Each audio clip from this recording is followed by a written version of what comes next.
Welcome to the Mama's Boys podcast. I'm your host, Omar Yusuf. My fellow host is Silent Mike, also known as Mike Farr.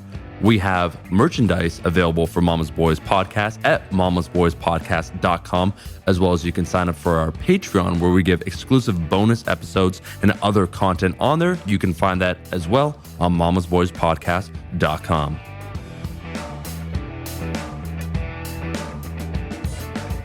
You know what I hate? I hate chairs that fucking suck. How about that? All right, Connor, this chair's a piece of shit. You know why it's a piece of shit? It's neither sturdy nor comfortable. I think it's the ground. My chair is very sturdy and comfortable. Well, who said you have the right opinion? You know, Can we intro Connor? Not me. No. Oh, we just did. You don't That's really good. need- No, that's you good. don't That's really good need- enough. That's good enough for an intro. Don't really That need is to. as good as it gets. When he makes his first movie, then we'll talk and bring him on. Yeah. When he's too Hollywood for us, we'll bring him on back again. All right. When he's so artsy, he's like, I don't believe in podcasts. That's when we'll bring him back on. When you can't get me, Yeah. that's when I'll be back. Yeah. on. When you have to big you'll time us. you'll replay this episode, In and then fond I'll memory. get the intro. Yeah. I'll never forget when I told you that the video was about identity. Emmy award-winning Connor O'Neill. Yeah. I don't know Connor if I the won an real. Emmy. O'Neill. Big times us. Big time Oscar award-winning Connor O'Neill. Big times us. When he makes the best porn doc known to man. What would it be titled? Backdoor. Sluts 9. Yeah. Yeah, Okay. to You did- really pay yeah. homage. Yeah, you did not do a lot of improv growing up, did you? I did 0. Okay, that's okay. Did Yeah. you know do what would be fun? improv? You know what would Hey. be fun is if we did improv games on here. Oh, I'd love it. I love improv. Have you taken a class or anything? Never. I mean, I just improv. Okay, guy. It is Tell me different doing something, like yeah. games or something though. Yeah. We did one at this Reebok summit we did, and basically he did a bunch. It was actually really cool. Shout out to that guy. I forgot your name, bro. Really Todd. memorable. Todd's the fucking So stud. I think his life path. He was probably, don't quote me, but probably in his 60s, and his life path was stand-up comedian. Okay. Turned kind of business coach and like team builder, you know? And so it was a little raw for me, but I just hate everybody. So considering I even kind of like you, it's a win, my friend. And basically what we did is he had like 4 steps to, you know, team building, or 4 steps to content creating, or 4 steps to whatever, right? And in each step, he had a different improv game he would play. And so a couple of them were like you'd pair up, so like me and Connor would go, and a couple of them he'd pull someone up to the front of the class. And of course I'm not raising my hands. Like it's the biggest Reebok summit I went to. They brought in people from Russia and Europe. So how many people we're talking Probably about? like 100 to 200 Wow, okay. influencers. Yep. And I'm not the guy, like I love attention, but I'm not the guy like cheese me. No. But I feel like, I don't know if people pointed at me or what when one game came up and he dragged me up there, so I'm all right, whatever, bro. And so like the setup was he drew a line down the middle. He didn't have a stage, but he was at the front of the room. And he said, all right, so this is a spectrum, and the further right you are, the more confident you are, and the further left you are, like the less confident That's you cool. are. And he's like, and here it is, bro. You're a college baseball star. I don't know if he said he was a coach or ESPN or whatever, but we're interviewing you about going to the league or whatever. Then he'd start hurdling you towards a side of the thing, you know? So I'm like mid-talk, like dicking around, saying like, yeah, bro, I'm about to fucking crush it. Like I'm about to start. You can see, you know, you already might as well just, you know, line me up in the Hall of Fame. And then he'd start to hurdle you towards the other side, like I'm mid-sentence. It was fun. It was good. That's all I got. Did you see that? I probably vlogged it. I don't think you videotaped it. Yeah, that was probably on Kenny Santucci. I probably Nice. give him the camera. And I probably said, "Bro, if I crush it, film it," and he himself. probably didn't. That Yeah, place film looked stuff. cool though. What? That place looked cool. Yeah, we were in like the fanciest Marriott out. That was Palm Springs. That was when I almost died from earthquake. Nobody go search up that video because that was like one of the first videos I ever edited. Really? And So then it was almost re- exactly 2 years ago. I remember specifically the title that I put in, like the intro, like title, and it was like Heavy these squats. horrible ass like 3D text that would just like fly in out of nowhere, and just like they were like a preset on Final Cut. Man, I really want to delete that. You think you've come a long way since then? Yeah. I don't remember it. Yeah. Let me hype up Connor here and intro this here episode. Folks, this might very well be the Texas recap right here, the final episode of the Texas trip. We might record another bonus one after. We're not sure. Okay. We all have just a little bit of barbecue in our gut right here. We will do a reflection, but we are joined by a special guest today. That is one Connor A. O'Neill. What's A stand for? Alexander? Augusta. Augusta. Fuck. So Augusta Films. That makes sense. Yeah. Now, AugustaFilms at Gmail Where are you putting out his email? for business opportunities. there's I'm no- not. Hey, there's don't, no Gmail account. I'm about to hype you up. AugustaFilms at Gmail. AOL Messenger. Yeah. At zoottoot.com. Hotmail. At Hawkeye Bro, I Babes. have a Hotmail. Yeah, well, yeah, I have a Hotmail. I still use a Hotmail. He uses it. I have one. That's the trash. difference. Mine's my garbage one, where I'm getting fucking coupons and shit. So Connor's joining us. Connor has been working with Mike for about 2 years. You have been previously on another episode of the podcast, but now you're not just a wallflower. You are one of the main events. You're one of the main courses, because in this episode today, I need to be explained what a culture vulture is, because you boys are part of, as you would call it affectionately, the culture. And I want to be. Yeah, it's just the culture. So I just want to be told what the culture is. But you could be a vulture to any culture. It's not specifically. Example. But when you say the culture, yeah, you're meaning hip hop typically. But culture vulture is when you don't try to just adapt, or you're interested, or you want to be a part of a group. In this case, it's music, but it could be ethnically, it could be hobby, right? It could be skateboarding or something. And you go from 0 to 100 without the culture accepting you, or without accepting your place in the culture. You're just hopping straight into that thing. Looking for some some sort of gain. So it could be financial. It could be like social gain. Yeah, it could be clout. Yeah. It could be, internet gain, like likes, the follows, vultureness. whatever. That's the vulture. So give me an example of a culture vulture. So we have context. A person I Some, can. No, I got one because right now. some people, I'm going to be the interviewer here. Thank you very much, Connor. Okay. I was gonna some go people hypothetical. listening would be saying, well, that sounds to me like maybe cultural appropriation, which I don't know if I agree with. Like, why can't someone just appreciate culture as it is? We can get there somewhere else Yeah. too. I'll give a hypothetical and then maybe give a real life case. Yeah, I'll just ask Like questions. Go on. the most basic hypothetical would be like Omar's obviously more into 70s, 80s rock, maybe some jazz, maybe a hair of early hip hop, but that's your main course. In your style and music you like is kind of an alternative rock, or a classic rock plus jazz. It would be you starting to just do a hip hop YouTube channel because Kanye and Drake run the game right now. Right. So it'll allow me to get more attention Views. or whatever. Yeah, Okay. yeah. Okay.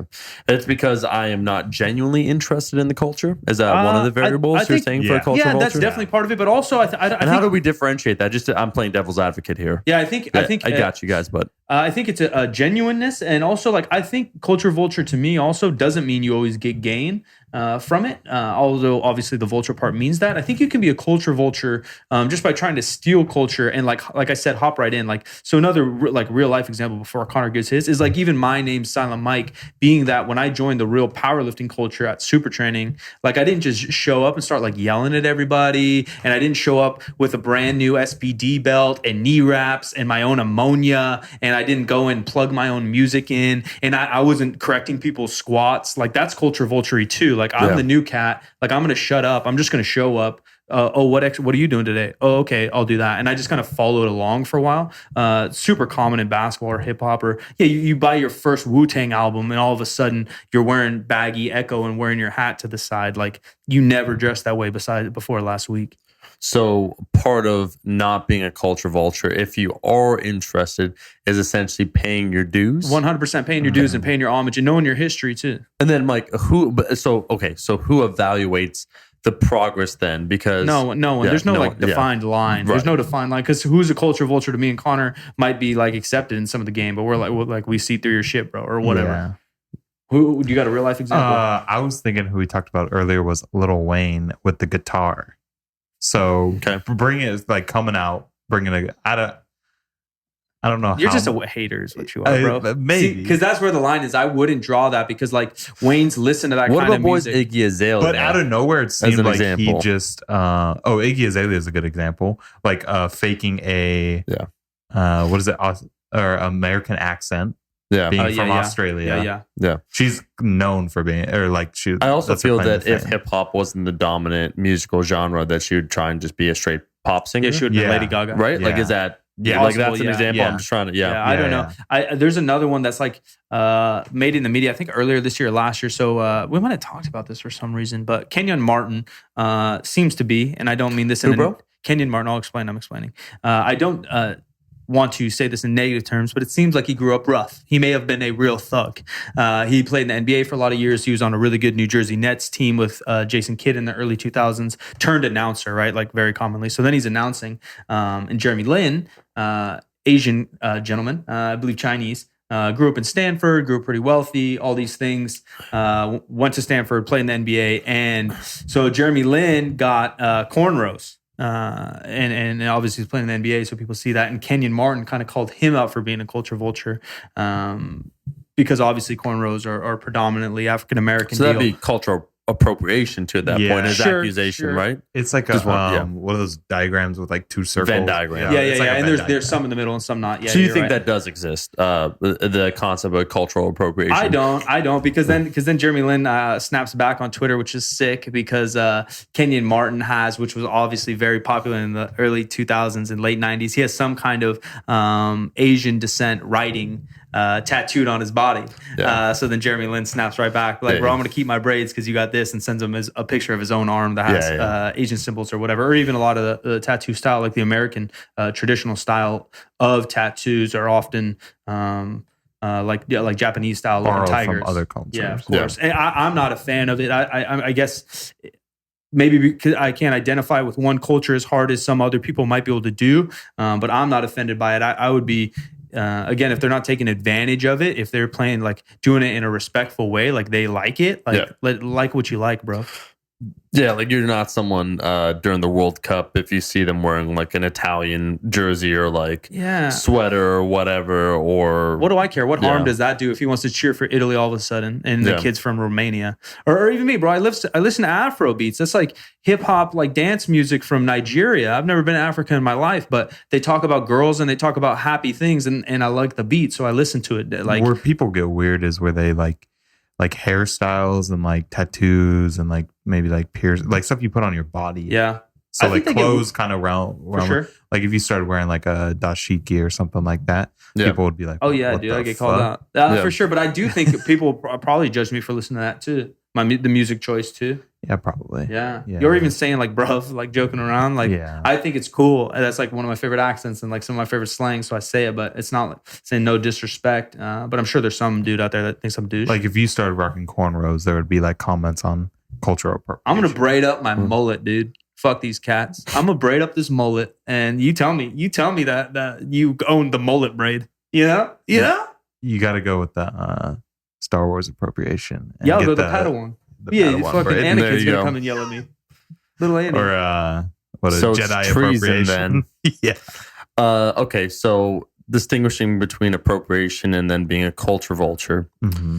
You said it's up to the culture to accept you, though, too. Because if the culture doesn't accept you, then you are seen as a vulture. So basically, it's like a tribe you're trying to enter. And if you don't pass whatever their various tests are, then you can be seen as a vulture. Yeah. And it's up to them to define that. Or it's up to the individual, because there's not like there's not an organized group that is hip hop. Yeah. So that's the difference from a tribe. Police. Yeah, there's none. I mean, there's some people that play it on the internet, and I guess but you can just sense it out in some people. Like I joked when I just said like Iggy Azalea. Like I don't know too much hip hop, but she just seems to me as an outlier. Yeah. Right. Post Malone has been like accused of being a culture vulture because he's obviously white. Yeah. And he has like cornrows and grills and like face tattoos and whatever. Yeah. But the culture generally accepts him. So it's cool. Yeah, and then but there's still people within the culture that like Charlemagne that will just like call him out for being white and like having cornrows. And what do you think about that, Connor? I don't know. Charlemagne's very opinionated and definitely has a negative connotation or a negative bias towards Post Malone. But I accept them. It's whatever. Okay. So, but you guys, because you guys are speaking out against culture vultures, so you do think the concept of culture vulture exists? Yeah. I think the concept of both exists, whether I think like cultural appropriation too. Yeah. I just don't think it's cool. And I think also the culture appropriation has maybe more context to it, because the culture vulture typically, I think it does have to do with hip hop. Yeah. Obviously it could work with other things, but that's such like a broad category. And like we said, there's no like there's no real color to it. There's no real flag to it. But then even if we go appropriation, like there's like like America, we're down here in Texas, and it's a very different vibe than Manhattan, New York, very different vibe than Berkeley, very different vibe than LA, so like there isn't just one culture to America either. So, and I understand some people, really getting into their history, whether it's African American history all the way back to African history or Italians liking, Roman things. I'm trust me, I get it. But I just think in that case, if you're not doing damage towards anyone or mocking them, I would understand someone being mad at like a riffraff. Even though he is trying to be funny, I don't think he's doing it disrespectfully, but I could see it as disrespect. Like what about riffraff? Riffraff's got like purple hair, a fake grill, and he's just like wiling out. He's not even he isn't a music artist. He might say he is. It's hard to say what his actual stance on himself is. If he takes himself seriously, I could understand people being mad at it because he's kind of mocking the game. He's stealing Lifter's valor. Yeah, that's what he's stealing. Yeah, stolen rap valor. Yeah, where I just don't think it's that serious. Like I have an appreciation for that culture or whatever, and those ethnicities and those cultures are much. They're also very broad. You know, they're also very broad. Like you wouldn't care, Mike, if someone wore a Super Mario tee or something. Yeah, if you're wearing a red hat and a mustache, bro, I'm not insulted. And if you like to eat pizza on the weekend, this whole trip we've been doing, we've been stealing Texas accent valor. Yeah, bro. From we're just eating some Texas shit. Muckies. Yeah, I think it's fun. Or you want to fuck? Well, yeah. Someone from the South might be offended. Here are some questions. So, cultural appropriation. What about then religious appropriation? If you like religious paraphernalia, so like. Let's say if you're not Christian but you wear a cross, or if you're not Jewish and you wear a yarmulke. I used to be all cool. You know what I mean? Yeah, I used to be kind of offended by that when I was more Catholic, and I don't know my stance on it. So why is that? And how do we separate religion then appropriation, if there is such a thing, then from cultural appropriation? Yeah, I think for me again, it was because the people that were rocking it didn't understand it, maybe, or they didn't use it in the way it's supposed to be used. You knew that, Mike, or you thought they? No, didn't? yeah. It's what you think. Yeah, it's just what you think. What do I actually know? I don't think anyone ever knows when they're accusing someone of a culture vulture or appropriation. No one truly knows the inside of anyone else's mind or intent. But I think that's probably where I was. I mean, I was 17 or 16 or something, and I thought it would be dumb. I'd see like whatever players with crosses tatted all over them, but then you hear they're hitting their wives or something. I'm like, well, that's not what a Christian does. And then as a Christian would say, it's, truly, I guess, maybe like, who are you to judge someone else? But if someone is not Christian and they want to wear, say, a cross because they like the symmetry or some shit. Just even the story of Christ, but they don't identify as Christian. Sure. Or again, when we talk about like a yarmulke, I believe it's called, for Judaism, where there's maybe some tenets of the Torah that you identify with, but you yourself are not I think Jewish. It'd be fine as long as it's not in a disrespectful intent. I think I'd be fine with it now.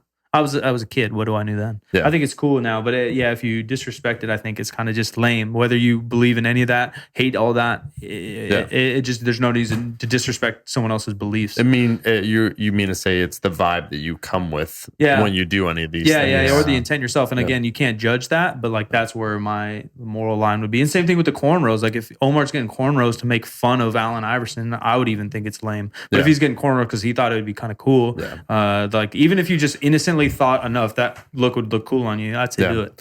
Now, what do you think? Okay, Mike, I'm totally following you guys with this culture vulture and cultural appropriation conversation.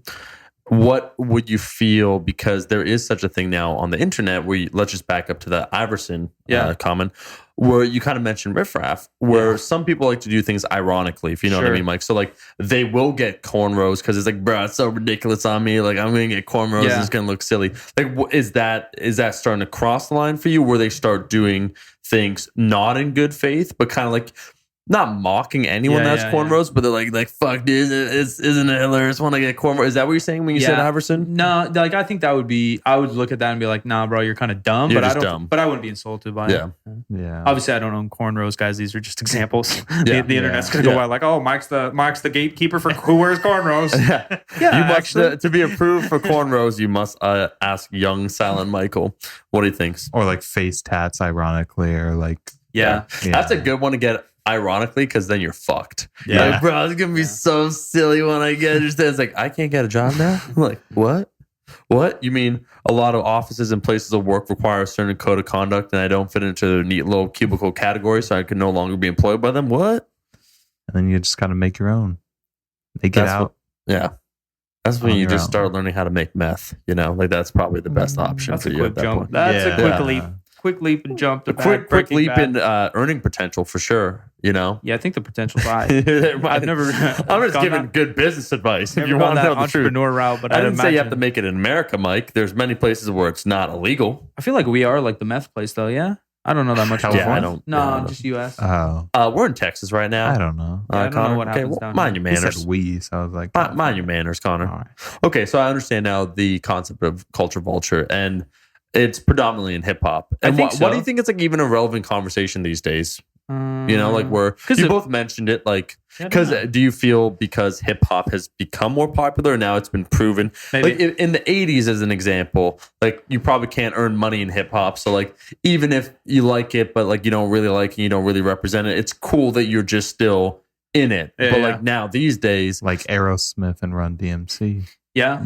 yeah. I was like, was that a genuine place? Yeah. Did they intend to like explore hip hop or Yeah, vice yeah, versa? yeah. Or was that kind of like we were talking about before, mutual convenience, where like influencers get together Sure. who aren't really friends, but it's like, yeah, they'll both help each other out. Yeah, you I don't know. I'm thinking more about the culture vulture, and like there's different like tones of it too. There's like casual fans of like basketball, and that's great, dude. Like I love basketball. It's literally the first and only love of my life. And so like I understand if other people want to love it, but I'll hear people talk about it. It does annoy me. And I'm like, you don't know what you're talking about. Like you sound so dumb right now, you know, like stuff like that. And I even went to some UFC fights with some friends, and you hear stuff going on. Like I know nothing about MMA, but I can tell when someone's talking. I'm like, you're talking out your ass. You don't know, like you don't know. To respect everyone's right to express Sure, themselves, but but doesn't mean it won't annoy me.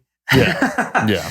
And it's just same. I guess that goes back to like just doing your homework, or like if you watch basketball, like and you really Be actually a do student of love the it. game. Yeah. Learn about the history, learn about what's actually going on, rather than just saying like, you know, he should have dunked it. Like, yeah, dickhead. I'm sure if he wanted to dunk it, he would have fucking dunked Yeah. it. You know, it's like, yeah, that's great coming from a very popcorn head. Like, it's easy to say. Would maybe another concept of culture vulture be, because I saw this now, speaking of maybe the metal or rock community, when I think one of the Kardashians wore a Slayer shirt, like a metal band Slayer, it's like you guarantee that's just a fad. Yeah, you guarantee that person, I forget which person it was, does not listen to Slayer, because there is a whole, as you said, like with a culture. So like hip hop, there's certain things that you probably like. If you probably listen to hip hop, you like a few different things. So you are part of the culture. It's like you're so far removed from likely listening to Slayer that it's impossible to believe. So in that way, you're trying to co-opt that. That's another example. Yeah, I you'd say? definitely think so. Or Poser, because Poser's somewhere Yeah. in there too. Slayer, I think, shout out, dude. I think one of the members, I don't listen to Slayer, so I don't know. Tom Araya. I don't know. One of the guys are from SAC. He's a Sacramento guy. Oh yeah, I wouldn't know. Carrie Yeah. King. I don't know. I know the member. I just don't know if anyone's from. Yeah, SAC. no, I almost guarantee one of the cats are from SAC. Maybe that's why Alan Thrall likes them so much. Maybe, I don't know. They're a big name though, yeah? Yeah, and like the four classic thrash metal bands, Anthrax, them, Megadeth, and Metallica. Yeah, I'm up pretty there. sure one of them's from SAC, and I think, I don't know, but yeah, I'd say maybe that's more Poser too, because I don't think she even wants to. I think the difference would be Poser is like something like that, where culture vulture, like you're trying to be a part of this culture. Yeah, like like, she's not like, I'm about to go to a Slayer concert. it would be, then Yeah. it would probably sleep in a culture vulture. She all of a sudden like gets gauges and whatever, Yeah. and starts. Yeah. But she did end up like trying to sell shirts with like, I think like Prince on them or something like that, or Sure. like What? David Bowie or something with like Prince. that. Yeah. Huh? Yeah. And Who? got in trouble for it. Who? One of the Kardashians. This bitch is dead. It was either like Kendall or Kylie, one of them. I don't appreciate Yeah. that. Okay, Yeah. Prince is a musical genius, a legend. And May that would rest be in a power. culture vulture move. I don't want to say it, but I mean, Yeah. this bitch is trash. Okay, I didn't want to say it out loud. You just but ruined your shots at Dayton. fuck that. I don't You're give one a of them. shit. Okay, I will make sure that you know what a dumb you are. Okay, I understand this now a He little said, bit I more. don't give a shit, you dumb. I don't give a shit, you dumb. You dumb. Yeah, Dumb Kardashian. that's girl. that's all I'm gonna say. I mean, I You could say so- billionaire. I could say it's so much more self-made. But still Billionaire. even lower than someone who is a cultural appropriator, Yeah. someone who's a culture vulture, Mm-hmm. someone who's a poser, Oh, you're going to the depths. What is this? What is Oh, a it? leech. someone who's a sellout A leech. is the poser sellout. Yeah, okay, It's a no, what is sad, this? dark world that So you what see is on this? social media. Give me an explanation. Yeah, like, tell me, go what, on. What The would I, poser what sellout. would Give me your I do? thesis. Give an example of what I would do to become the poser sellout. Okay. For Mike to become a poser sellout, you'd have to pose with a brand that you're currently not working with, but acting like you are working Oh, with yeah, them. yeah. So you're not even sponsored. You're not sponsored, Yeah. but you're Like- unironically trying to get a sponsorship. maybe not even trying to get like just acting like you for already clout. have a sponsorship. Like you have clout when you don't. Yeah. Yeah, like Okay. thanks Bose so much for these headphones. You really allowed Mama's Boys to kill it. #ad. Yeah. Thanks for the headphones. But you Hashtag were ad. not paid for that You ad. were not paid for that. But ad. you know that branding somehow also benefits you. Yeah, it raises Yeah. my status in the social Yeah. media game. Poser sellout. You know what That's I a think is deep, sad? dark realm. You know what I don't think it's that deep. I sadly think it's way more common than we think. Oh yeah. Oh. Oh yeah. I no, think for I sure. think there's cats in our circle, in our middle circle, and definitely in our outer circle that are doing that daily. Yeah, like they're floating around. If we're the sun, they're floating around like fucking Neptune. I'm not saying that in that's our outer a circle. deep place where that doesn't Oh. happen. I'm saying that's A a deep deep darkness. place to be mentally, Yeah. What do you think? to be a poser Because sellout. I could see Omar's side where they're like trying to get that sponsorship, but I understand, Trying to get that juice. which I've done too. You know, like I like Red Bull, so I put Red Bull in my story, like, "Hey, yo, this is delicious." You know, just hoping they'd see it. But I think that's just normal networking. Plus, I like the product. What am I? Gonna, Yeah. I'm not. I don't give a fuck. He's throwing it out to the universe. yeah, but What's you're wrong not with that? saying like you're not Hashtag going to ad. the you're No, not I going to the agree. store buying it and being like, "Thanks, Red Bull." I agree, and what I'm saying is, I think your case in particular is more common than we think. I think the mindset that I'm gonna raise my clout and status, showing that, and I know for a fact because I've dealt with a lot of these big companies, and I know what they do and don't contract or do and don't sign, and so you'll see people like #ad in some of these products, and I'm like, I've talked to owners or VP of marketing of those companies. I know they didn't send that. Like I know that didn't go that. I didn't know. I know it didn't happen that way. What are you Yeah. doing? Okay, so the Ferrari, #ad. Thanks for sending me the Lambo. Connor, here's a question for you. When did you first discover that you were a hipster? I don't know. It never my whole life, dude. No, like what for Let's you? define So, the hipster. Let's define the hipster. Yeah, let's define it. I have one definition in my mind. go on. The one would be is like as soon as other people start liking shit, you don't Then like you it. just stop I've always liking. been like But that's that. like It's a so joke. dumb. I'm kind of like that too. But I do think it's better than the alternative of like, oh, I just like shit because other people like it. Yeah, to be a follower. Yeah. Or just like easy going in your choices. But the other one, it doesn't necessarily make you tougher against the grain either. That's why I call them hipster all the time. I say we're hipsters because, Yeah. but I say it ironically because it doesn't make you cool either just to go against the grain to go against the grain. Yeah. You know what I mean? What's cool is obviously to like what you like because you like it. That's the honest truth. Yeah. But it is hard because we're influenced by so much shit. All of us. I think it stems from having an older brother Hmm. that like you find something cool as a younger brother, and then as soon as your older brother finds out about it or like starts doing it, you're like, oh man, like that's not cool anymore. So I'm gonna go this yeah. way. Or whatever he's rocking with, you're like, I'm not gonna rock. with that. Yeah. I think it all stems from there. Okay. That's funny because I'd say for myself and my brother, usually, I mean, it depends. Sometimes, yeah, if I discover something and then, actually, no, if I discover something, it makes it harder for him to get into it or vice versa. Mhm. But in general, I would say we're more likely to have synergy where if it's, oh, listen to that track. And I'm like, oh, right. Like that, him liking it actually to me, because I respect his opinion, is a seal of approval. Not to be a follower, but it's like, if before I could just go in and listen to it, now I'm like, oh, like this is probably going to be good. Yeah. You know? Okay. I understand that. When did you get into hip hop, Connor? Remember albums? I feel like around third or fourth grade. So I used to go to daycare every day after school. Figures. So my parents would like work until like 6 and then come and pick me up. And older kids had Snoop Dogg's Doggy Doggy Time? Style, the Yeah. one where he's like on top, like it's like a depiction of like Snoop Dogg as like a Like Snoopy. yeah. What's that? That was the earliest one I remember. 2000? Yeah. Because here's the part that's crazy, Connor, to me and from my generation looking at you. Yeah. If I was to look at how you dress, how you act, how you talk, Mm-hmm. and I was to make an assumption back around that time period, Yeah. so going back, I would assume you were like a Smashing Pumpkins fan. That's why just it's- looking at you. I was trying to which go was with- interesting. Both. Oh, you like Smashing I was trying to go to Pumpkins? the Smashing Pumpkins concert the other day, bro, but my buddies ditched me. Oh, really? Yeah, they were in Sac. It was like $15. I'm like, bro, I'll fucking go. Beside You know, the point. my cousin was into. I never really got into I don't Smashing love them. Pumpkins. I don't love yeah. them, but I know some of the songs. Like, yeah. I think with I think maybe that's the line too. Is like you look at Connor, and Connor still dresses kind of like Connor.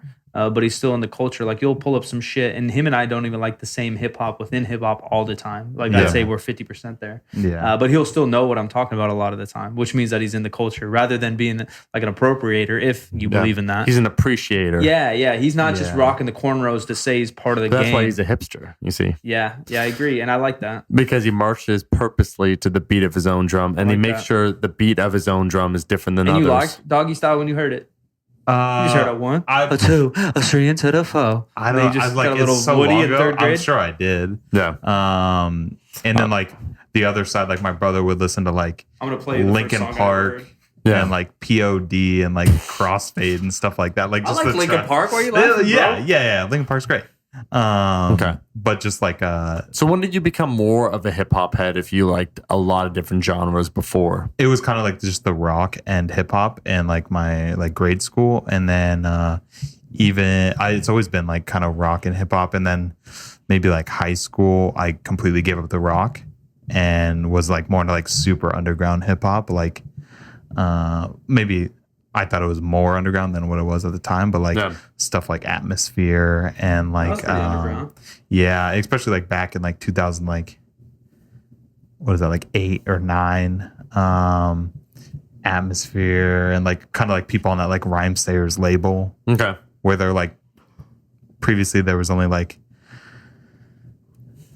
I apologize, by the way, for yawning right there. The sweet tea to 400 grams of sugar that I've consumed so far for the day is getting to me. Yeah, no worries. And like no one at the time that I knew was listening to music like that. So it was like me. And you're small. Well, how would you describe your small town?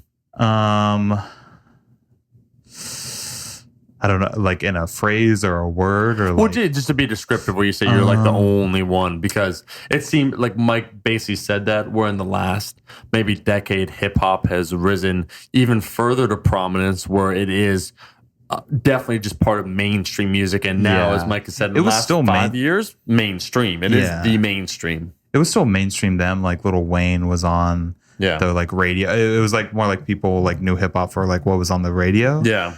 And I was going on like weird websites to go download viruses. And DatPiff has an app now. DatPiff is where you download all mixtapes. Yeah. And when I went there, it was like pixely. Like it was fucking like just like a $4 website. And now they have an app, you know? Like that shows you where hip hop's come. Yeah.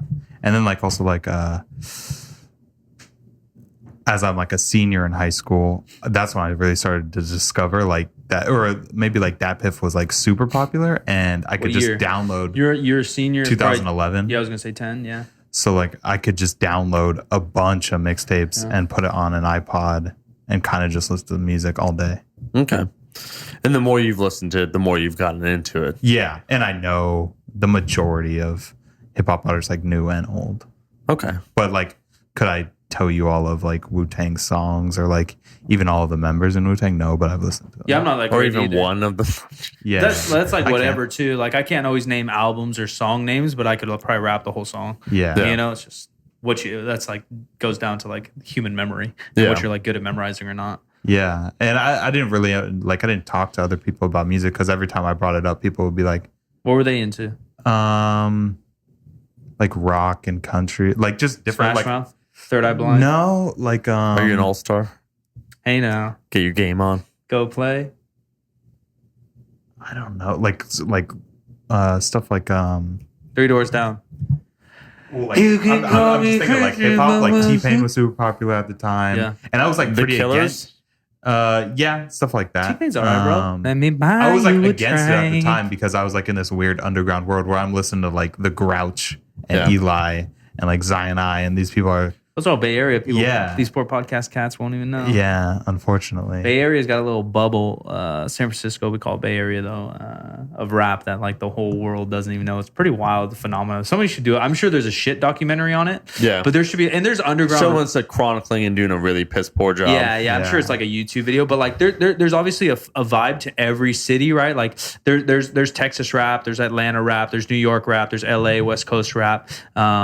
But so many of those artists made it big time that you know that sound. Like I can hear a beat from early 2000s because it's mostly them. But even now, and I'll like most likely be able to name where that producer or that rapper's from. And a lot of people can. That's not like a special talent. If you listen to hip hop, you can just name like, oh, that sounds like a Texas beat. Oh, that sounds like Atlanta. Oh, that sounds like New York vibe. But the Bay Area has such a vibe to it. But not many people know because we only had like 1 or 2 artists make it out of there. And then some of the artists that do, like our biggest artist that made it out of there is probably G-Eazy. And although he has some songs and he stays authentic, like he still reps it, the Bay Area, his beats don't, his producers don't. Yeah. So he has like such a poppy vibe. But it's a crazy phenomenon. It reminds me, and this is way outstretched, but it reminds me of like some tribe in the Amazon, you know, where their language hasn't spread yet. Yeah. Like that's what our music reminds me of. And people from the like you show someone Bay Area music that's not from the Bay Area, and they just like do not get it at all. Because it is dumb, like lyrics or whatever, like beats are kind of, it's like party music. Yeah, it's funny. I like it. I like it. Now, if only we had or knew someone that was an aspiring filmmaker that had a passion for hip hop, that'd be willing to chronicle the various sounds of different areas of America that together form the framework that is known as hip hop. We could probably, like with our connects, we could probably get you to do just a Bay Area rap doc. That would be sick. Yeah. I don't want to be a documentary filmmaker, but I'm not opposed to making Would you not say at this point you should just take what you can get? I don't know. Like, I feel like there's a way you want to enter the scene. Yeah. Like, the way Boots Riley entered the scene with Sorry to Bother You is a very different way. Why you got to bring up a film I actually like? Yeah. Is a very different way than like... I got to watch that thing now. It's very good. It's really good. Yeah. I think it's one of those movies where, you know, not that I've judged someone based upon what they thought of it, but I think to me it's just such a clear statement movie that accomplishes what it sets out to do that, yeah, I mean, I think that's a hallmark of a good movie. Not necessarily all great movies everyone can watch and walk away with something, but it's one of those where I think it is made kind of for mass consumption, but without losing the bite or teeth of what the subject matter's about. I agree. I told you I asked to watch that movie, and you watched it. I watched it wasn't because of me. Yeah, I watched it before. Yeah. I saw it like opening night. Okay. Yeah, he's been ranting to me for a while. Hey, it's been... I know everyone Take 2 steps back. Everyone I've told about it besides Omar. Yeah. No one has went and seen it. I'm just like, and why is that, Connor? I haven't been to a movie since. That's not me not taking a recommendation. That's me not being to the movie since. Bro, we've been hustling. When am I supposed to go to a movie? That's true. But I'm not talking about Mike. Like everyone that I've seen. I don't know. It's been like that my whole life. Like, like as we were talking about hip hop earlier. Like I tried to show my friends. Like these hip hop artists, even before like maybe like a G-Eazy or like a Mac Miller, or like any of these like Bay Area guys were really popular, and like no one would want to hear it. And I'm just like, all right, and then they get popular, and they're like, and then check out those G-Eazy. Same friends. People have done that to me. So what you're saying, they don't respect your opinion? I don't know. I don't know if it's that or that. Maybe I hype it up so much that they're like, or I talk about it so much that they get annoyed with it and like put a negative. I think it's a little human nature too. Yeah. Like a lot of friends tell me shit. I'm like, all right. Or because you already stamped some of your home, especially if they're close friends, you already stamped them. Like if Connor recommends food, I'm probably down. If Connor recommends a movie, like not that I won't like it, but I know what I'm getting into. Yeah. You know, like I know I'm getting into some shit. Is this one of those artsy fartsy Yeah. movies? What was the movie you told me to watch? I watched 10 seconds. I punched my screen. Dogs talking about fleas and shit. Isle of Dogs. No. It was just you watched another Wes Anderson. You watched it on the plane. Bro, it's just turd. You can't watch that movie. You seen Wallace and Gromit? That's what it reminded me of. Yeah. No, I mean maybe visually, but I watched 5 minutes of it. Yeah, I know. Connor thought he could rep movies until he met me, and then I'm like, wait a second, Connor. You have a lot of films you have yet to watch. Wes Anderson is in everything. Let's dial it all the way back. I just like that he's aesthetic and has a certain look. You know what I like more than being aesthetic? Substance. Not that they're mutually exclusive. I like paying $10 and being entertained. Is that there you go. I like $10, little rub and tug. At the end of the day, I feel better. I feel you. Yeah, I'm not trying to search for my soul inside you're of the cinema. CrossFit, you're powerlifting, and I'm bodybuilding? No. Who am I? You're CrossFit. Why? You just like being entertained. No, dude, those guys are fucking animals. You go to the gym, you're powerlifting because you want substance. And I'm bodybuilding. I'm aesthetics, bro. Yeah. You're the legend of aesthetics is what you are. I'm the guy on the treadmill watching TV. That's You're me. the guy from Wall-E. No, you're the guy that joins the gym and sees they have classes, try 2 classes, then quits the gym. I'm at the juice bar in the front. Keeps their membership, but it just Keeps doesn't. their membership. I'm at the juice bar in the front just sipping. Just all day long. I need some of those fancy clubs where there's strength conditioning or like tennis or like juice bars. Golf. No, but like bar bars. They're like watching Oh, wow. football games on Sundays. That's what I That's need. actually kind of chill. I'm That's not amazing. gonna lie. That's a country club lifestyle. Yeah, there's some like straight gyms like that too, though. Yeah. There's one On it. actually. They don't have drinks, but they do have a really nice juice bar. Actually, Yeah. right near the gym Fortis that I go to. It's called the Mayfair Club. It's a fancy tennis club. Yeah. But they have. I don't. Maybe they do serve honestly alcohol, Mhm. but it's like a whole. You could sit down after you're done training. They have a pool. It's just this massive facility, but you could sit down there. It's all posh and What's bullshit. the one? And, I think you're there. We did with Jason Cleveland, Dead Middle of San Francisco. That was like another thing. It was like Bay Club. There was Bay Club. Yeah. And the same Yeah. thing, you walk in and you just fucking, my pinky I was walking normal, my pinkies just shot up all by themselves. Yeah. Hey, I like a good I'm- mix of it. I don't mind. Like the one on it where it's just like Yeah. Chill in the That's, front. yeah, I like wouldn't say hipster that's smoothies. pretentious or No, uppity or on anything. it, Yeah, on if it, it's- on his gym's like the mullet, bro. Yeah, Business yeah. in the front, buddy. Dirty Party in the in back. the- yeah. Yeah, dirty in the back. If anything's too posh for me, the hair on the back of my neck starts to stand up. Where I'm just like, fuck this place. The way I'm you know? training right now, like I'll train anywhere. A little bit of How would arms. you, if you had to use 2 adjectives to describe your training right now, or several, Hypertrophy conditioning. so fluff and puff. I like it. Yeah. I mean, I'm still benching some weight, and then I'm just Let the record reflect everyone we've encountered that knows you from before said, "Damn, Mike, you're looking bigger." and people we don't know. You know, Yeah, the no, randos. that's true. The randos Yeah. were into it. Yeah, I don't know why they what said does that mean? Well, there was a You've period. peaked. There was a period where I did like a lot of training and then like a lot of powerlifting and then a lot of hypertrophy afterwards when I was animal Mike back in the- Manimal Mike. back in the golden age, and then I went to a period where I just did powerlifting almost exclusively squat bench dead, and I got pretty strong, but I probably just didn't look as good. And then now I'm just fluffing and puffing. Is it old man strength? No, dude, the old man strength hasn't kicked in, but the old man, maybe the muscle maturity. Maybe I'll Ooh. look it. Muscle I don't think so, though. maturity. I think I'm starting to dress nicer. I did lose weight. That's why. Yeah. I mean, I lost Oh, weight. you did lose weight. Yeah, that's all. Now, Connor, let me ask you about your complicated relationship with fitness. What does fitness mean to you? That's deep. Like, how would you It's ideally a like bad to time see to it? ask me that question. Okay. But right now, I'm like injured and kind of sad that I can't work out. Yeah. And that kind of like just puts me in a mood not to work out Mhm. because like my shoulder's messed up. If you and- can't do what you want to do, it's never fun. yeah, and you kind of have like a negative attitude towards it. Welcome to my last 3 years, Um, bro. But when I was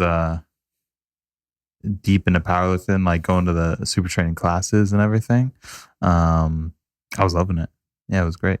I Yeah. was probably too into it, where you're like thinking about it all the time, Yeah. and like you're like letting other stuff in your life slip, and then you like That's why I recognize it. It's good even for me these last few months. There's some business, some other things I want to accomplish that when you get into that much, someone described it where when you wake up or like before you go to the gym, you start thinking about what you got to hit for the day. And it just consumes a lot of your mental energy. yeah. Which, again, if you want to get stronger, it can be very important. But if you want to have a balanced life, where Mike actually, I think, first said this maybe in an earlier podcast, where essentially that a lot of the best lifters we know, they lead actually very simple lives so they can be consumed by their lifting. And like anything else, you have to be obsessive. It's like, do we want to milk? Like, do I want to go from a 500 squat to like a 535 squat? And the big difference is that is my mental energy goes from like thinking about it an hour for the day to like 8 hours for the day. I'm like, Yeah. "Ugh," you know, Yeah. there's a lot more to me in life that I want to accomplish. I do miss being in better shape and looking a little better, but other Yeah. than that, You know, But I the feel like you short can't answer be for a that, yeah. jacked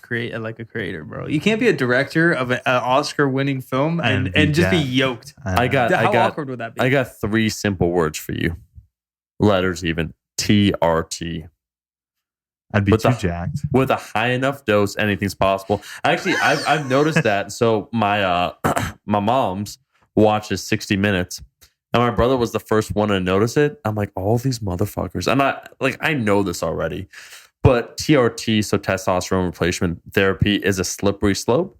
where for a lot of people, basically they just keep upping the dose. And after speaking with that guy, James Krieger, testosterone, one of the benefits of taking exogenous testosterone is that it increases the baseline level of muscle mass you just carry with you. So if you start dosing higher and higher, even if you don't train, you will have more resting muscle. It's just a fact. Anyways, to make Sounds a long, all good to me. sounds no potential downsides besides maybe an enlarged heart with a high enough dose, but whatever. But what I was going to say is these 60 Minutes reporters, there's two of them. I don't know their names, but one of them, Barbara Walters. Barbara Walters, where this dude was interviewing, I think, some sports athlete, and it's like, yeah, come on, man, like work out with me. And this guy's like 60. Like, there's no way this guy can naturally have built this physique. And he takes off his shirt, and he's more jacked than I am. Oh yeah, no, yeah. But there's several reporters like that, and it is absolutely a fact that I think TRT abuse does happen. So people that are our age, they look a certain way, and then they get in their 40s and 50s, and just by sheer virtue of taking those things, they just look better and better. And it's like, damn, why is he so jacked? I'm like, because he's on TRT. Yeah, but I don't think it's TRT. I think TRT is an excuse they use. They're on steroids. Oh yeah. Like testosterone is a steroid. Mike, they're on TRT, but not to name names. There's an individual that we know that tons. Tons. One thing in particular that went on TRT just because he had abysmal testosterone, and then actually upped the dose legally through his TRT person, and now it would be considered the amount that he's taking a starting stack. Sure. Or people that go get their stuff and they're a little low, and maybe they get it from a doctor, maybe they get it from Joe Schmo at the gym, but because the doctor said it's low, they justify to themselves like, oh no, it's TRT. Oh, easily. It's therapy. That's like something that people... Hey, look, dude, just juice up. Like, I don't care. Yeah. Just don't play the game. They shit in your ass. What I was going to say is, for a lot of individuals, I've noticed this, and this is a kind of an unspoken conversation. Even those that are enhanced, they will often lie about the amount they take, because, saying that you take X amount, well, then you're admitting you get X amount of help, So instead of saying X, they'll say Y. So instead of saying I'm like 1,000 milligrams, they'll be like, I'm on 500, right? I don't take as much as that guy. Yeah, exactly. Like, he probably takes, I'm on a little dose. So it's all just silly. Yeah. So have you ever been tempted by it? Honestly, no. Just because I said this, Connor, it's really sad and unfortunate. I'm just too cocky. I should be more critical of my physique. My mom probably gave me too much love, and that gave me too big of an ego and a sense of confidence. For me, like the performance, me going from a 600 to 700 pound deadlift doesn't really excite me. Yeah. What is a potential concern, I will say, is as I get older, so let's say, 10 years from now, 20 years from now, the body starts getting achy. That I'm concerned about, and me losing potentially so much muscle mass that I start to feel really old. Mm-hmm. And so at that point, would I hypothetically consider TRT? I'd really have to think about it. First off, my body reacts, as I said before, is really bad to certain things like really quick, just like medicine or whatever. So I'd be very scared. But yeah, the thought of aging, not biologically, but just physically, where I can't quite do the things that I want to do. Not once again deadlifting 600 pounds, but if I stand up, I'm like, oh, my back, it's locked up. Like, oh, my knees. I'm like, oh, okay. I'm like, let's see about this. So, do you not already feel like that? Yeah, because it's common for powerlifters to like feel like that. Even I, like when I was deep in it, like I was never super strong. Yeah, me neither. Yeah.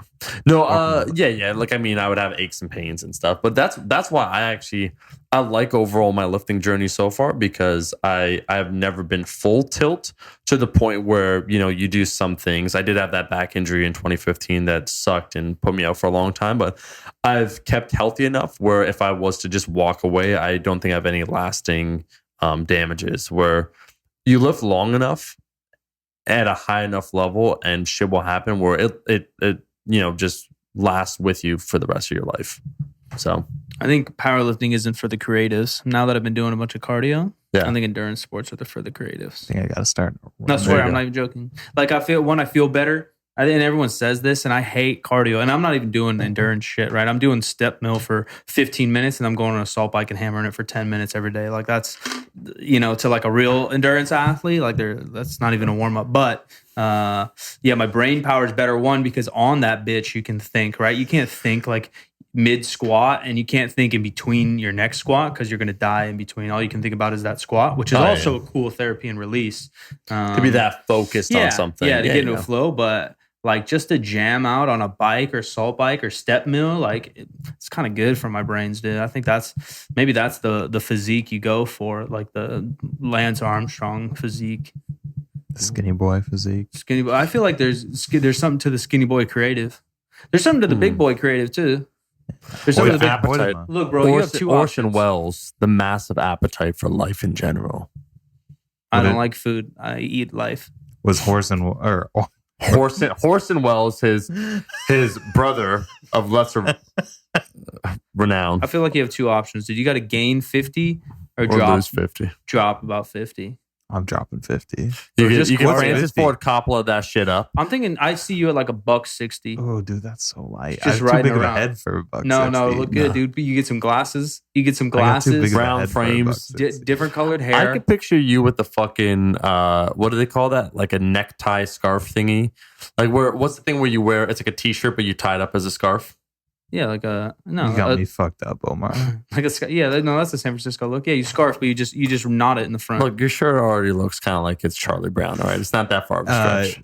Speaking about cultural appropriation, I've been meaning to say this all day. Hey, waiting for the podcast to talk shit. Yeah, go ahead. Your shirt says Fat Boy Squad. Yeah. Which, if we've learned anything from this trip, is that Omar is very much not a fat boy at heart. I self-identify, so what's the problem with that?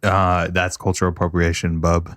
Yeah, well, I don't believe in that. Yeah, you culture vulture. Well, Leave us fat guys alone. I don't believe in it. Every meal we've had, he's like a fairy. You're tempted right now to take my freedom of speech away from me, and I want you to know that you could try and take my guns and my freedom, but I'm going to stand my ground. Come and take it. No, come and take it. You can't say they can't take your guns either. That's what you're supposed to say. You can't take my guns. But you said you could. Well, you could, but I'm taking them back then. We can't take them because you're skinny and we're fat and you'd chase us down. Right, son. That's correct. Why are you mad about the shirt? It's just I'm not large enough for you. What if I feel fat though? No, it's a mindset. No, I think it's physiological. What is fat? I would love someone out Mike there. just goes on like the most beautiful hour rant I've ever heard of what fat is. No, I do think. And then I know people are like, well, it's genetics. I don't know about all that, but I have a hypothesis, and maybe this hypothesis has been proved elsewhere. I don't read about taste buds, but I think because Omar was saying, he's like, well, like my stomach hurts, like, so I'm going to eat, and I'm sipping down a 32-ounce vanilla milkshake, looking him dead in the eyes. I said, my stomach's been hurting for half an hour. Doesn't make me stop. And that's the difference between you and I. I do think there's something in your taste buds, definitely something wired up in my brain. And Connor took it to a next level. I don't think I searched this, but I could probably find self-awareness in it that some people are hunting that fucking fat stuff the feeling. Food coma. But dude, I've had it so bad after like a Thanksgiving, like I'm just farting for an hour straight, laying on the couch crying, dude. Just like so much pain. Like my eyes are blurry. I'm trying to watch the football game. Like Thanksgiving's my favorite holiday. But you go so hard. Well, because you don't eat all day. Yeah. You don't eat all day. So then you try to go ham. And then I'm just on the couch seeing blurry vision. Like, fuck, I want to watch Tony Romo. And you feel like you have a boulder in your stomach. No, the boulder's from my neck all the way down to my poop hole, you know? Like it's a... I will say this, that when I did that eating challenge, where I had to eat as many calories as possible, I ate in an hour about 3,500 or something, and which is good. I did make fun of you, but 3,500 an hour is pretty damn good. I feel like that's easy if you're eating brownies and pizza. We did okay. I think even brownies, dude, it'd be harder than we think. What I was going to say is, after I ate that for the entire hour, I noticed around the 45-minute mark, I started getting really silly.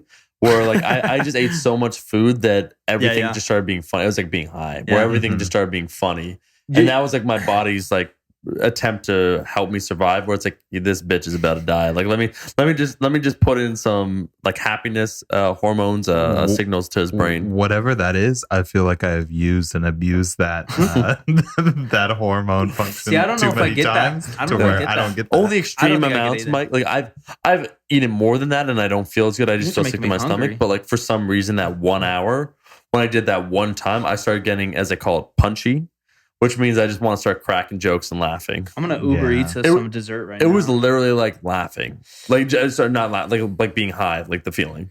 honestly. Don't think I've had that. I've been in like pain where you start sweating and it kind of feels like a bad hangover. Yeah. And I don't do it too much anymore. I used to be bad. Yo, we're not promoting any of this. Have Kitties you out there, but desserts, dude. have you always been like that, where What? you have a small appetite and eat slow? I feel like eating slow is the key as well. Yeah, you saw me. I eat pretty slow. Yeah. I was thin all my life. And then when I started training, I wanted to gain weight, but I went full tilt into where it's like anything that I take seriously, I try and do it all the way. Mhm. So the things that I read, they said, honestly, like massive eating. I remember that article on T Nation where the goal was to gain about 10 pounds a month. So I gained 10 pounds a month for 8 months and I gained 80 pounds of That's like just pure wild fat. numbers. Oh, yeah. I went to bed full and uncomfortable every single night. And a lot of times for breakfast, I'd throw up. Were you trying to eat like Whole Foods? I ate only Whole Foods. Yeah, see, that's hard. It was the worst. One of my meals was 12 eggs, like 3 sausages and like 4 slices of toast, and it's like cooked with like butter and all that stuff. Because like macros, what are macros? You know, then like probably if I had to make up numbers, it was probably at least 5,000 to 6,000 calories at least. Did I tell you I ate balut? What? No, the egg. Oh, when? Bro, Bart made me do it. Where? So Bart hits me up. Nah, I'm out. See, I'm out. I wasn't in. Yeah, I would just say no. I'm a man of my word. So Bart hits me up and says, yo, you down to do a lifting challenge? And I said, I'm down for, and this is half my mistake here. I'm down for anything, no squats or deadlifts. So they come up with the egg bench challenge. So we're doing bench press with an egg placed on your chest, and it's 225. That's from like a year ago, right? Yeah, so we redid it. So you have 225 pounds on the bar. You have to bench and touch the egg lightly enough not to crack it and complete 20 reps. If you crack an egg, the rep doesn't count. You have to do a new one. Yeah. So I'm going against our homie Nadeem, and I'm doing pretty good. I'm pacing myself because I knew he was going to burn out. I'm at like, I started moving a little bit. I'm at like 10. Oh, and then Bart, first, look, I guess I'm jumping around. Bart said he's going to do it against me. And he said, loser eats balut. And I was like, bro, like, I don't even like eggs. I don't like any eggs to begin with. I was like, I'm not going to do that. And then I was like, well, it's against Bart. He's like 180 pounds right now. Yeah. Cool, I'll do it. And then he's like, oh, I'm not going to do it. Nadeem's going to do it. And I still thought like, look, Nadeem's strong kid, but I'm a fucking veteran. I'm still stronger than him. I'll figure it out. And so I'm pacing my head. I've lost 3 challenges at barbell brigades, whatever. So I'm pacing myself. I'm doing pretty good. You have a terrible track record of barbell brigade. I just for don't such take a it good serious. athlete Yeah, you are. I just fuck What around. were the 3? So I know Nsima. Yeah, so I did deadlift competition against Nsima where it's like 135 all the way up to 500 pounds or 585 pounds on the deadlift for 10 reps. So it's like 1 rep all the way up and then 10 at the end. It was a race basically. Me and Bart did like a press medley. So you do like a bunch of body weight dips, then you do a bunch of overhead press, then you do like a close grip bench and then dumbbell press or something, like 20 of each or something. Bart's, I think we kind of tied, and then I was like, all of them I end up just fucking around because we're filming, and I'm just trying to have fun. In Seema's, I made like a technical mistake. I tried to grab the bar double overhand at like 500 or something stupid, which I've only done like once, so I should have fixed my grip. And then with Nads, I'm moving good. I'm at like 8 and I'm pacing myself. I don't even have to rack it and I haven't broken egg. Like I'm fucking smashing. And then I hear them say like 15. I'm like, oh fuck. And so then I move a little bit quicker and I get up to 14. I turn around, he's at like 18, but he misses one. So then I get up again because I'm a fuckhead. So I go over and I start yelling in his ears, just talking shit because he missed one. And like once you miss a lift, sometimes it's like, especially if you're racing, it's almost impossible to come back. Like you're so fried. So I start talking shit. Then I go back to mine. I bang out. I'm like 18. I hear 19. And then mine's kind of tired. So I rack it real quick, shake my arms out, and I unrack it. And then somehow he squeaks out 20 after missing one. And then that dickhead, dude, he's lucky. I'm like real friends with him. So I go outside and I'm like, I really don't want to do this, guys. Like I'm getting kind of serious. Like it looks so gross in pictures. I don't like eggs. Our homegirl Ren is there. I believe she's Filipino. Oh no, she's Vietnamese.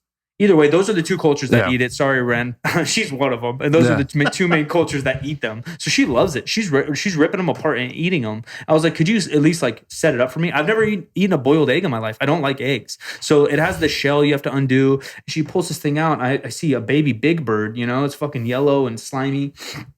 I brought a Gatorade out with me on the table.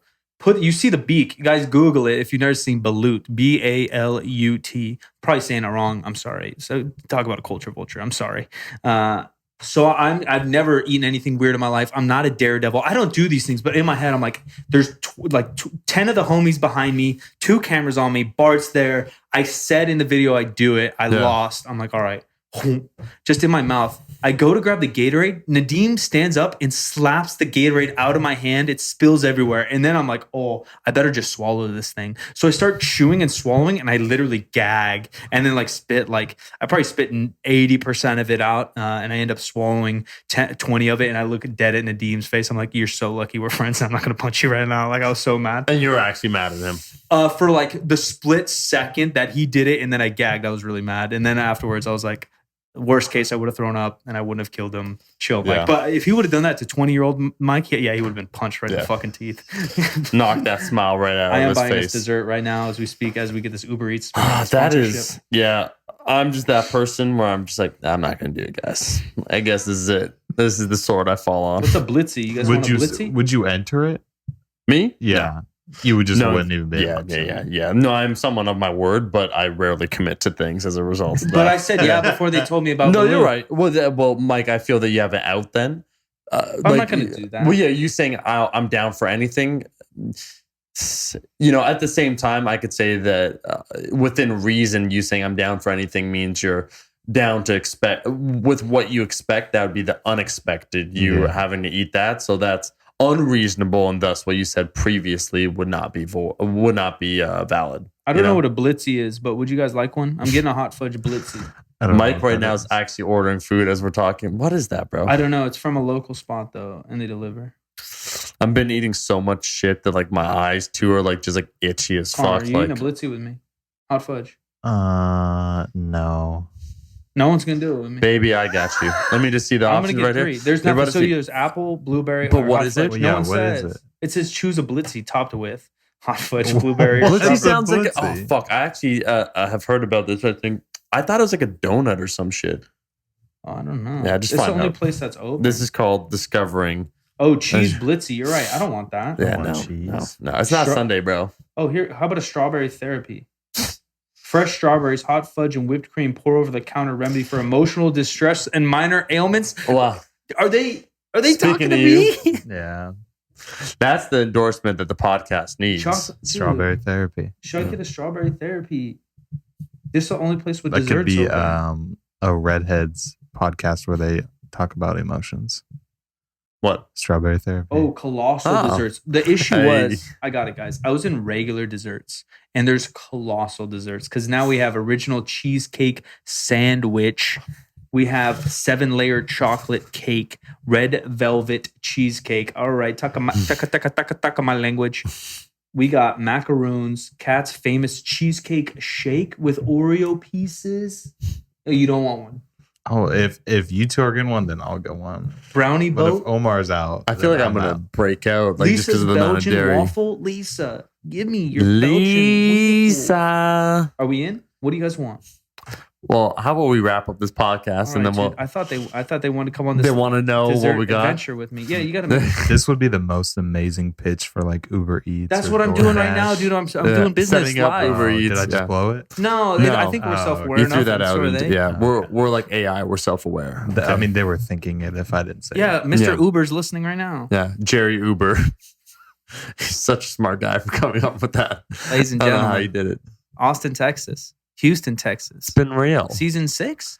Season 5, I believe. Mike. Sorry, I'm now at season 5. Food coma. Yeah. Season 6 coming. Yes, coming. Actually, the gap between Toronto to Texas took longer than the gap between Texas and California. I believe is the next season. You won't even notice the gap because we're back to regular episodes. We just want to thank everyone for following us on this journey of self-discovery, self-betterment, self-enlightenment. You can catch us every Tuesday and Friday on the Mama's Boys podcast. If you enjoy this episode, you can help us out by leaving a rating and review on iTunes. It does definitely help us out as well. If you're on that YouTube, if you're watching the video, go ahead and leave a like and leave a comment below. We'll catch everyone on that next season. Connor out. Tell your mom, tell your friend, tell your sister. Put it on Facebook. But definitely your mom first. Share it on Facebook. Share it with your significant other. We love moms. We love them all. Yeah. And we love you guys for riding with us. Put Appreciate on your Tumblr page. Yeah. Put it on Instagram. I'll double tap. We appreciate all the support because we're getting your tweets. We see your likes. No, we get DMs all the time. Connor, final question for you, buddy. What do you think of Tina Fey? She's a cowgirl. Yeah. I like her. She's a good comedian. Catch you guys in the next one. Peace.